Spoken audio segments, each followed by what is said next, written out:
What lives in water but does not drown? Fish. Fish do not live on the surface. They go deep. The surface of the water is noisy. Waves move, wind disturbs it. Everything looks unstable. But deeper down, the water is calm. Jesus once told Peter, "Put out into the deep." Peter had failed all night. He caught nothing. He was tired, discouraged.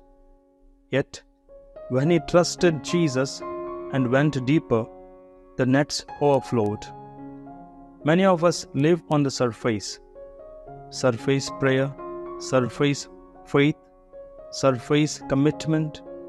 We stay where it feels safe. But blessings are often found in deeper trust. Fish survive because they remain where they were created to live. You are not created for shallow faith.